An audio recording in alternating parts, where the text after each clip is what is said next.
This channel does not promote any violent, harmful, or illegal activities. All content provided by this channel is meant for an educational purpose only. তিলোত্তমার ধর্ষণ এবং খুনের তদন্তে আরজি করে ফের CBI team পৌঁছালো। আমরা গতকাল দেখেছি আরজি করে সিবিআই টিম পৌঁছেছিল এবং আজকে আরো একবার সিবিআই টিম পৌঁছালো আরজি করে। তিলোত্তমার ধর্ষণ খুন তদন্তেও ভার নেওয়া হয়েছে সিবিআই এর হাতে এবং আরজি করে আজ আবার পৌঁছালো সিবিআই এর টিম।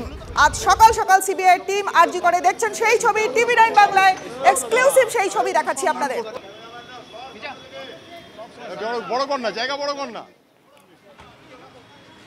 জায়গা বড় কর। আমাদের প্রতিনিধি সুশোভন রয়েছেন আমাদের সঙ্গে। সুশোভন, তিলোত্তমা ধর্ষণ খুনের কাণ্ডে আরো একবার আরজি করে ফের সিবিআই টিম পৌঁছালো, কি কি তথ্য উঠে আসে, কি কি আপডেট আছে? দেখো, এই নিয়ে চতুর্থবার এবং যদি বলতে হয় এই 3D স্ক্যানার মেশিন নিয়ে আজকে তার দ্বিতীয়বার। কিন্তু কেন এই 3D স্ক্যানার মেশিন? তুমি জানো যে উন্নত প্রযুক্তি সম্পন্ন এই মেশিন দিয়ে মূলত যে ঘটনাস্থল, সেই ঘটনাস্থলের কোথায় কি রয়েছে সেটা পুরোটা বোঝা যায়।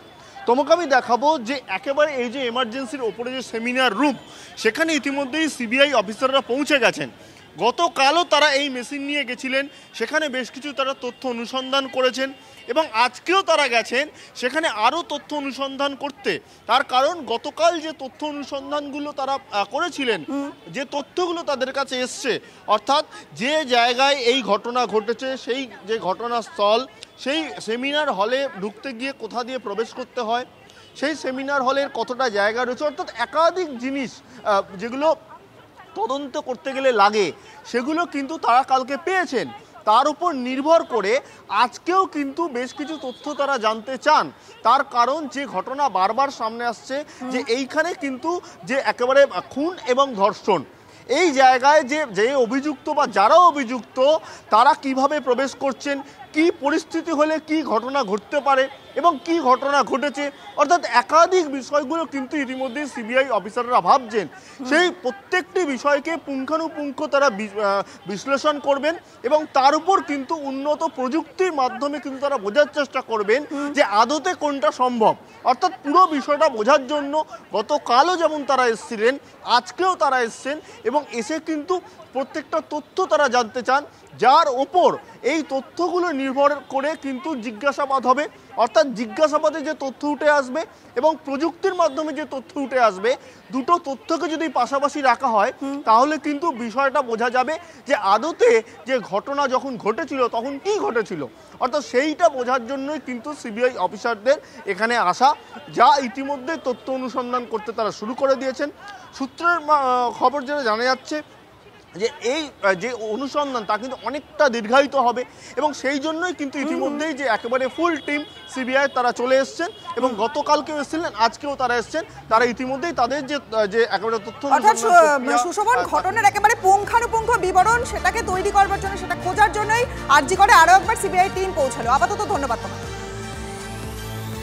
তিলোত্তমার ধর্ষণ এবং খুন সেই ঘটনায় সিবিআই স্ক্যানারে সন্দীপ ঘোষ।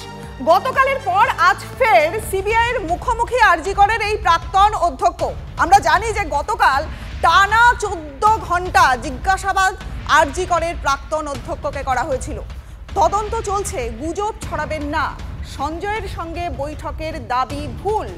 আজ সিবিআই জিজ্ঞাসাবাদের মুখোমুখি হওয়ার আগে এই কথাই বললেন সন্দীপ ঘোষ। ফলস ইনফরমেশন দেবেন না আমাকে। আমাকে সিবিআই অ্যারেস্ট করেনি, প্রথম কথা। আমরা কি জিজ্ঞাসাবাদ করেছি, দ্বিতীয় কথা। আর এটা পুরো আন্ডার ইনভেস্টিগেশন আছে, সেজন্য আমি কিছু বলতে পারবো না। বাট আপনাদের কাছে একটা সবিনয় অনুরোধ, প্লিজ রিউমার স্প্রেড করবেন না। আপনাকে জিজ্ঞাসাবাদের মূল বিষয়টা কি? আর আরেকটা যেটা আমি দেখলাম কিছু মিডিয়াতে যে সঞ্জয়কে সঙ্গে নিয়ে বসি, এগুলো কিন্তু পুরো ভুল। এরকম কোনো এরকম কিছু হয়নি। আমাকে ওনারা জিজ্ঞাসাবাদ করেছেন এবং খুবই ভালো ব্যবহার করেছেন। একটাই প্রশ্ন করব আপনাকে, সবাই আপনাকে কেন মাস্টারমাইন্ড বলছে? প্রথম দিন জিজ্ঞাসাবাদে তদন্তকারীরা সন্তুষ্ট হয়নি বলেই খবর, তাই তাকে দ্বিতীয় দিন তলব করা হয়েছে এবং এই জিজ্ঞাসাবাদ প্রক্রিয়ার মধ্যে হাসপাতালের ঘটে যাওয়া ওই মর্মান্তিক ঘটনা সম্পর্কে একাধিক বিষয় জানতে চাওয়া হয়েছে এবং বেশ কিছু ক্ষেত্রে তদন্তকারীরা তার জবাবে সন্তুষ্ট হয়নি। তদন্তকারীরা জানতে চেয়েছে সন্দীপ ঘোষের কাছে যে তিনি কখন ঘটনার ব্যাপারে জানতে পেরেছিলেন, যখন তিনি জানতে পারেন তিনি তখন কোথায় ছিলেন এবং হাসপাতালের তরফ থেকে কে ফোন করে জানায় এবং নির্দিষ্ট করে কি জানানো হয়েছিল কি খুন নাকি জানানো হয়েছিল আত্মহত্যা, একই সঙ্গে কোন জায়গায় ঘটনা ঘটেছে বলে হাসপাতালের তরফ থেকে জানানো হয় সেটাও তার কাছ থেকে জানতে চাওয়া হয়েছে।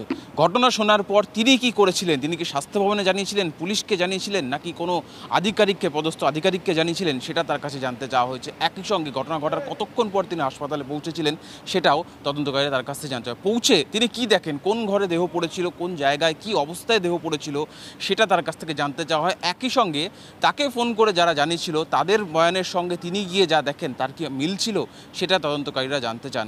একই সঙ্গে তাকে একাধিক বয়ানেরও মুখোমুখি পড়তে হয়েছে সিবিআই জিজ্ঞাসাবাদের সময়, অর্থাৎ ইতিমধ্যেই যাদের বয়ান সিবিআই সংগ্রহ করেছে তাদের বয়ান সামনে রেখে জিজ্ঞাসাবাদ করা হয়েছে এবং জানতে চাওয়া হয়েছে যে তিনি ঘটনা দেখে কি মনে করেছিলেন, এটা কি খুনের ঘটনা নাকি আত্মহত্যা সেটা তিনি মনে করেছেন। একই সঙ্গে জানতে চাওয়া হয়েছে যে তিনি পরিবারকে কি ফোন করে তিনি জানিয়েছিলেন নাকি হাসপাতালের তরফ থেকে কেউ ফোন করে জানিয়েছিল, ফোন করে কি জানানো হয়েছিল। কারণ ইতিমধ্যেই পরিবার দাবি করেছে যে এই ঘটনায় তাকে হাসপাতালের থেকে অ্যাসিস্ট্যান্ট সুপার পরিচয় দিয়ে কেউ ফোন করে জানিয়েছিল যে তাদের এই তিলোত্তমা আত্মহত্যা করেছে। ফলে একাধিক প্রশ্নের মুখোমুখি পড়তে হয়েছে প্রথম দিন, আজকে আবার একাধিক প্রশ্নের মুখোমুখি পড়তে হবে এই সন্দীপ ঘোষকে। ইতিমধ্যে ক্যামেরায় সমরের সঙ্গে সুজয়, টিভি 9 বাংলা, কলকাতা। আর এই সন্দীপ ঘোষের বাড়ি এখন পুলিশের নিরাপত্তার ঘেরাটোপে রয়েছে। গতকালের পর আজও আরজিকরের এই প্রাক্তন অধ্যক্ষের বাড়ির ঠিক ঢিলছোড়া দূরত্বে রয়েছে পুলিশ মোতায়েন করা। তিনতলা বাড়ির ভেতরে ঠিক কারা কারা আছেন তা কিন্তু এখনো স্পষ্ট নয়, কিন্তু কেউ সকাল থেকে বাড়ির বাইরে আসেনি। কেন সন্দীপের বাড়ির বাইরে পুলিশের পিকেটিং তার কিন্তু কোনো ব্যাখ্যাও মেলেনি। সন্দীপকে নিরাপত্তা দেওয়া নিয়ে হাইকোর্টে প্রশ্নের মুখে পড়ে রাজ্য সরকার। আর তারপরে ঠিক আজকেই দেখা যাচ্ছে যে এই সন্দীপ ঘোষকে বাড়ি থেকে সিজিও কমপ্লেক্স পর্যন্ত নিরাপত্তা দিয়ে নিয়ে গেল পুলিশ। সন্দীপ ঘোষ আদালতের কথায় যিনি আসলে প্রভাবশালী সেই সন্দীপ ঘোষকে গতকালই সিবিআই রাস্তা থেকে তুলে নিয়ে গেছিল, তারপর রাতের বেলায় শেষ পর্যন্ত তাকে ছেড়ে দেওয়া হয়। কোনো নতুন তথ্য কি আদৌ আছে? একদিকে যেরকম সিবিআই তদন্ত করছে, অন্যদিকে গতকালের মতো এদিনও সন্দীপের বাড়ির ঠিক ঢিলছোড়া দূরত্বে পুলিশ পোস্টিং দেখা গেল। ঠিক কী কারণেই পুলিশ পোস্টিং আজও তার কোনো ব্যাখ্যা না মিললেও এলাকাবাসীর বক্তব্য যে এর আগে কখনো আরজিকরের ঘটনা সামনে আসার আগে পর্যন্ত এরকম পুলিশ পোস্টিং দেখা যায়নি। তাহলে কেন সন্দীপ ঘোষকে বারবার রাজ্য সরকার এমন নিরাপত্তা দিচ্ছে প্রশ্ন তুলেছে আদালতও। ক্যামেরা কল্যাণ মণ্ডলের সঙ্গে শ্রাবন্তী সাহা, টিভি 9 বাংলা, কলকাতা। আর নিরাপত্তার ঘেরাটোপে সন্দীপের বাড়ি, পুলিশের নিরাপত্তায় সিজিওতে পৌঁছালো সন্দীপ। গতকাল থেকে আমরা দেখেছি যে পুলিশের নিরাপত্তার ঘেরাটোপে সন্দীপের বাড়ি রয়েছে। গতকালকে বলা হয়েছিল যে এসইউসিআইয়ের যে 12 ঘন্টার যে বন্ধ, সেই বন্ধের জন্য বন্ধ পিকেটিং করার জন্য তার বাড়ির সামনে নাকি পুলিশ বসানো হয়েছিল। পাশাপাশি আরজিকরের তাণ্ডব এবং সেই তাণ্ডবে কলকাতার বিভিন্ন প্রান্ত থেকে হামলাকারীরা এসেছিল। ঠিকানা ধরে ধরে এবার হামলাকারীদের মূল পাণ্ডার খোঁজ চালাবে পুলিশ। পুলিশ সূত্রের খবর, উল্টোডাঙ্গা, ফুলবাগান, মানিকতলা, লেক টাউন, বেলঘরিয়া, বরানগর, জোড়াসাঁকো, চিতপুর, গোয়াবাগান, হাওড়া, এই সব জায়গা থেকে এসেছিল হামলাকারীরা। একের পর এক জায়গার নাম জানা যাচ্ছে, এতগুলো জায়গা থেকে এসেছিল হামলাকারীরা। কি কি জানা যাচ্ছে বিস্তারিত তথ্য জানবো, আপডেট জানবো আমাদের প্রতিনিধি সিজারের কাছ থেকে।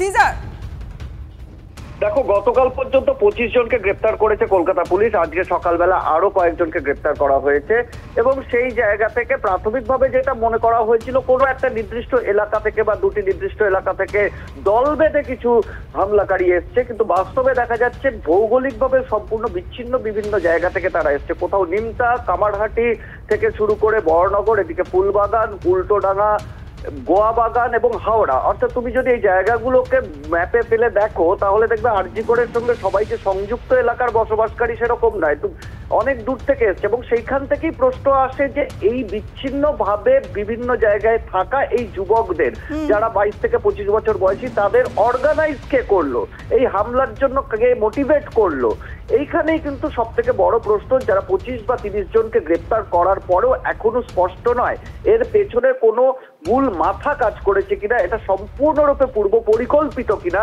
এই বিষয়গুলো কিন্তু এখনো কিনারা করতে পারেনি কলকাতা পুলিশ। কিন্তু ভৌগোলিকভাবে বিচ্ছিন্ন এরকম এলাকা থেকে এক একজন যুবকের গ্রেপ্তার হওয়া কোথাও একটা বিষয় প্রমাণ করে দেয় যে এর পেছনে নিশ্চয়ই কেউ মোটিভেট করেছে বা কোনো কমন থ্রেড আছে, সেটাকেই খুঁজে বের করার চেষ্টা করা হচ্ছে। একেবারে নজর থাকবে সিজার, ধন্যবাদ তোমায়।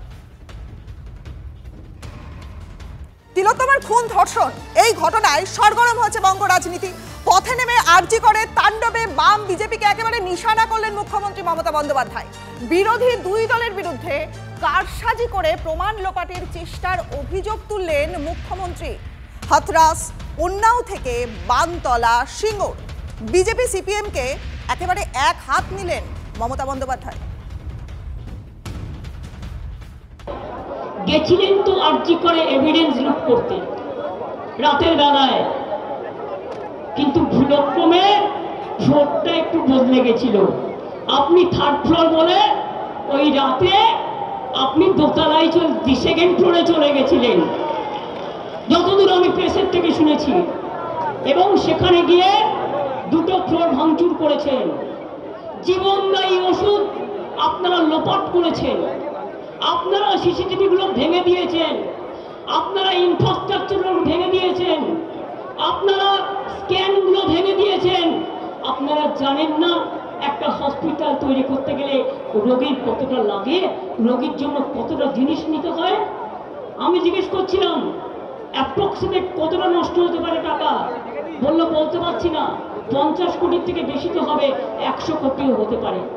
দেবেন টাকাটা বিজেপি এন্ড সিপিএম এর বন্ধুরা, যারা বড় বড় কথা বলে বেড়াচ্ছেন,